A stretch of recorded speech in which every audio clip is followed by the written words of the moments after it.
Okay, good morning. Welcome to our meeting of Tuesday, July 8th. Kaylee, can we have roll call, please? Yes, Chair. Supervisor Madrone. Present. Supervisor Arroyo. Here. Supervisor Bohn. Hey. Supervisor Wilson. Present. Chair Bushnell. Good morning again. Can we salute our flag, please? All are here.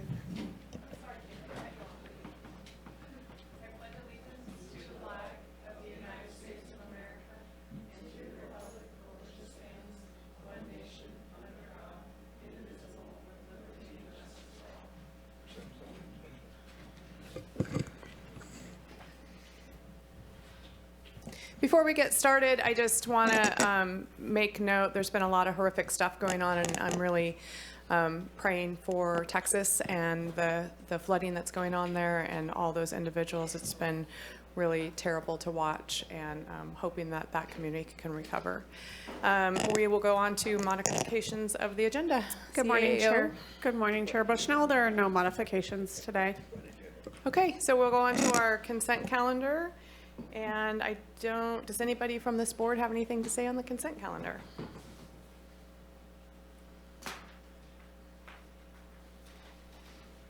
Okay, I think we'll go to public comment on the Zoom first. There is none, Chair. Public comment in the room. Good morning, Kent. Kent Sawatsky, we're possibly heading for a record today as far as shortest meeting. I did wish to thank the county regarding our working relationship. We have Blue Lakes getting a kind of after-the-fact reaffirmation of our contract for the animal shelter. Very important part. It was pointed out to me.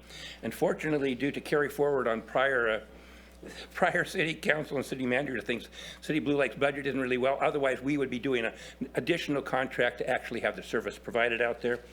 Sheriff's Department is great to work with, and I appreciate that. I think that's about one of the biggest things that I saw on here. Otherwise, I think we'll just go ahead and see if we can head for a record.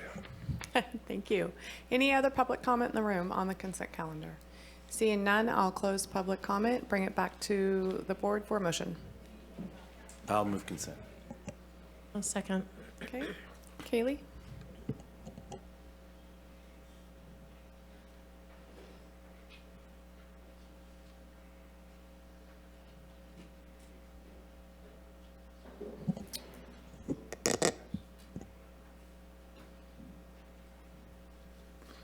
Motion carries 5-0. Thank you. We are going to go on to public comment on non-agenda items, and we will start on the Zoom. There is none, Chair. Okay, public comment, non-agenda items in the room. Kent Sawatsky, I first wish to thank, and you ought to clone this guy. He's fantastic. He's a sheriff's deputy. You guys thank him when I retire. I like to thank him while they're still here and working. Clone him. He's a young person. His name is Jeremy Mullen. Fantastic person. I met him out by where we had a problem with a homeless camp before. I was driving by the area, saw him there, and I could guess what it was.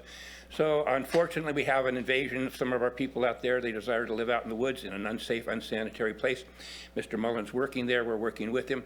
The King Mariah family are working also. And by Sunday, hopefully these people will be relocated to some place where they can get the services they need. And again, Jeremy Mullen, I would hope that maybe Sheriff Billy will loan Jeremy to us for like Annie Mary Day and other things so we can have a kind of a designated officer. Fantastic working with people. And I really wish to shout out and say that Jeremy's someone that we'd like to work with in Blue Lake if we have the chance. I did also wish to make comment, little crazy times out there in Blue Lake. We had a very unfortunate accident that could have been avoided. We had a power plant out there. The fences were left open. People were trespassing, stealing wire and everything. A bunch of us went ahead and told the Adeline Jones and Mandy Mager, the city manager, plus the safety commission multiple times this was a hazard. Someone was in there and they basically were stealing power, trying to steal copper off of the main, and the person died there. So when I talked about this with people in the business, you know, it's right there on a gray area for negligent homicide. I feel that that's possibly charges that may be pressed when you have somebody in that position that is warned about something multiple times, it does nothing, and someone dies, then they're liable. So if you're going to make up a story, and this is apparently what the city manager, ex-city manager Amanda Mager is saying, that apparently some of us from the insurgency, I guess, which they call us out there, basically went ahead, and one day there was no rotting corpse there, and the next day there was. I mean, we're being accused of finding a homeless person and putting them out there. And if someone's going to make up a story or an affirmative, I highly recommend they get something more credible than that. I also wanted to make mention, we had a fantastic 4th of July. Thanks for everybody who did not shoot off guns, who did not do big fireworks. In all the area of Blue Lake was the best one people said they've ever had. Safe and sane fireworks, laughing kids, great time. Erin Beth McClure kind of forwarded this because she has her donkeys and horses. She doesn't want them disturbed. The only negative thing was we had to report out somebody intentionally went ahead right in front of her area, right by her place, and set off some really loud fireworks. There's a $250 reward for that person. The ordinance in the city of Blue Lake says they can do up to 20 days in jail, and hopefully we'll find that person. So $250 if anybody wants to have that person brought to us for prosecution. Happy to do it. Might up the reward if we don't get this person, but that kind of person who's disturbed these animals needs to stop. Thank you. Good morning, Joanne. Hi, good morning. My name's Joanne McGarry. I took the bus today, and I will ride the trail once again, but it was one of those gray mornings where a free bus ride, by the way, for the summer.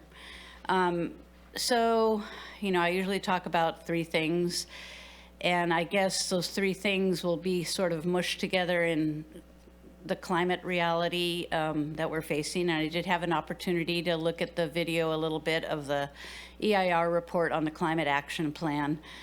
I have a friend who's a climate journalist, has been so for decades. He lives in Maine now. His name is Andrew Revkin, and he has a video show called Sustain What, and has different guests come on and speak. And he had this woman on recently, Kate Marvel, who's just written this book about human nature and the emotions that we all have about climate change and our changing planet.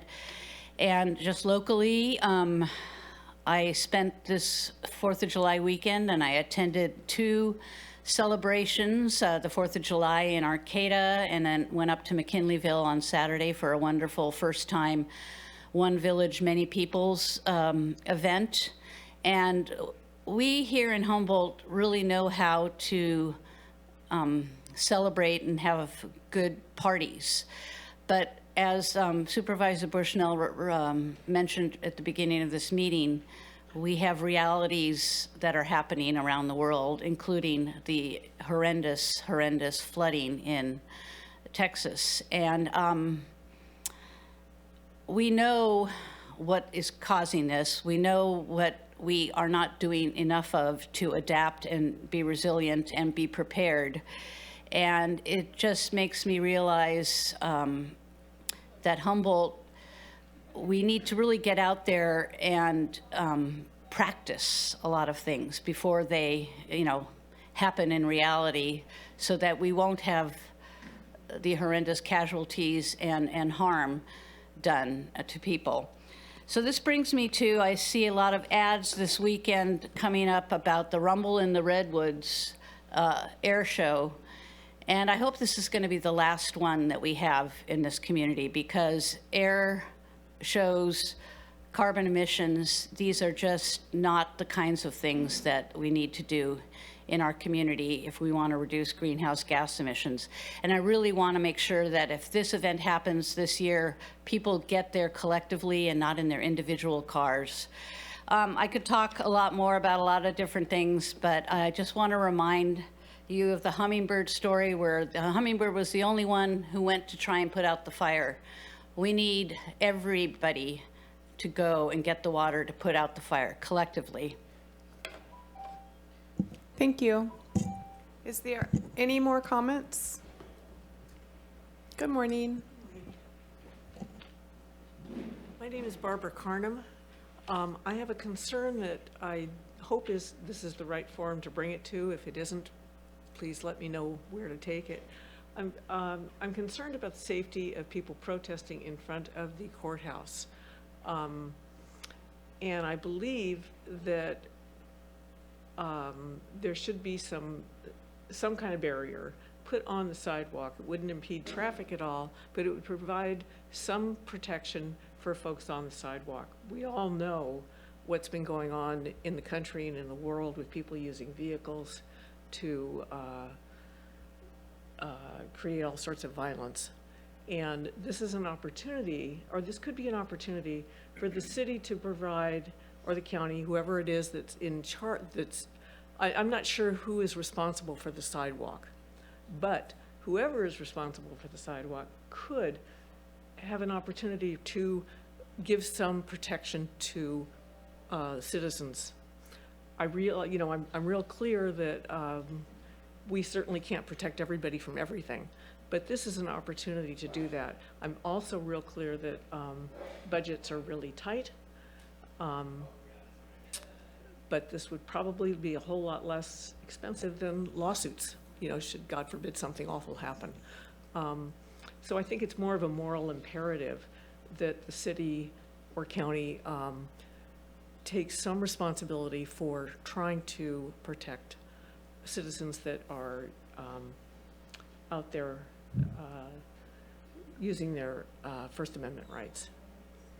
So if this isn't the right forum, please let me know what is. And Thank you. We can't do back and forth because it's a public comment. However, I would suggest that you, I don't think you'll get results from speaking here today, but however, if you email one of us or all of us, then I think we could engage with you. okay, Okay. thank you. You're welcome. Any other public comment on non-agenda items? Excuse me. Seeing none, I will close public comment, and we are going to go on to our last item of the morning, which is our closed session. County Council. Thank you, Chair Bushnell. It is the intention of the board to meet in closed session pursuant to California Government Code Section 54957.6 in order to review the county's position and instruct its designated labor negotiators.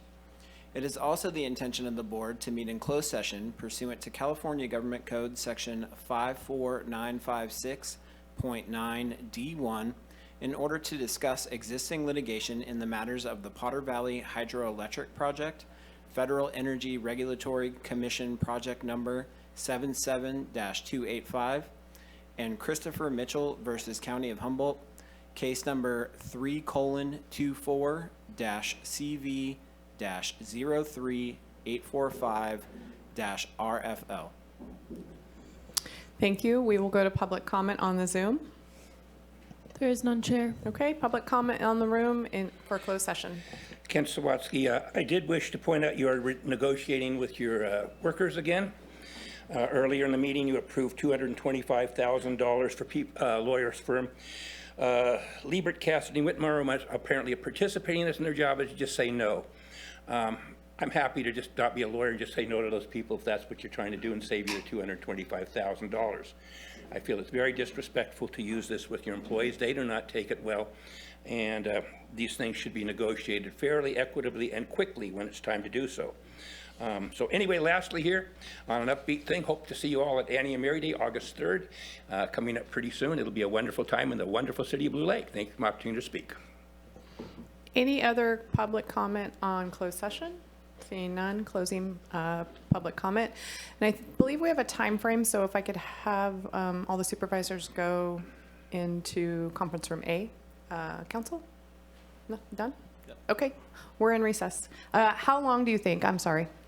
I would say probably about 3.5 hours or 3 hours, 45 minutes. Okay. Eric, I can let you know when we're coming back. Okay, we're in recess.